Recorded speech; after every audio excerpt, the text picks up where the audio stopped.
Michael Mielke is a Canadian English teacher living in Sapporo on the island of Hokkaido, north of the island of Honshu, where the earthquake was centered.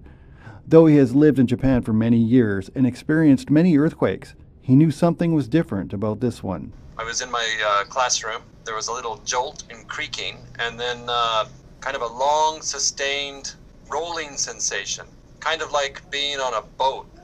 My student and I both felt a little seasick, kind of. And it lasted for quite a long time, longer than any kind of earthquake I've felt before. Nothing even fell from the shelves or anything like that. It was a kind of gentle jolting. Yeah, we knew it was an earthquake, but we didn't really imagine it was a huge one, because the week before there was a pretty good earthquake size-wise in that same region. And it was the same kind of feeling, but shorter. So I thought, oh, must be connected with that again.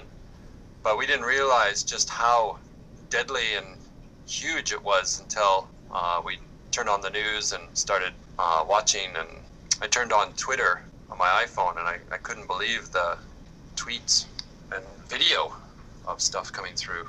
Though Michael and his family are not in the heart of the original quake zone, they are seeing some effects on their day-to-day lives. There's been talk of rationing for gasoline and other types of fuels, but it's not really consistent yet. Some gas stations are following it, some aren't. There's no way to really control it, but 20 liters per person is what's supposed to be happening right now.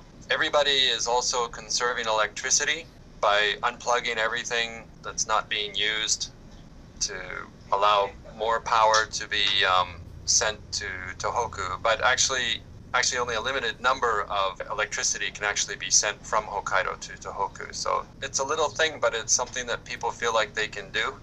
Although people are doing it, it's not really having that big an effect on providing extra energy. Some stores are running out of stuff like toilet paper and so on, but it's not consistent. Some shops are emptying out and lots of others aren't.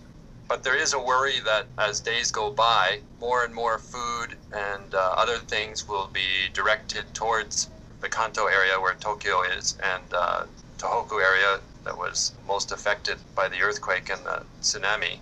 And there'll be food shortages here. Another factor is the radiation escaping from damaged nuclear reactors. ILStv asked Michael if this was a major concern in his area. Not right now, and the main reason is because the wind is kind of blowing things out towards the Pacific Ocean. So there's nothing like that at the moment. But most people are not really concerned about that too much. Although there are episodes of panic every time one of those reactors blow up. But you need the core to kind of breach, and then you also need the containment fields to breach. And they haven't had both of those happening at the same time yet. But there is some concern now that maybe one of the cores is leaking and is leaking out of the containment facility, and that's what's caused the spike in the radiation. But it's still not at a really dangerous level yet, except for people in the immediate area.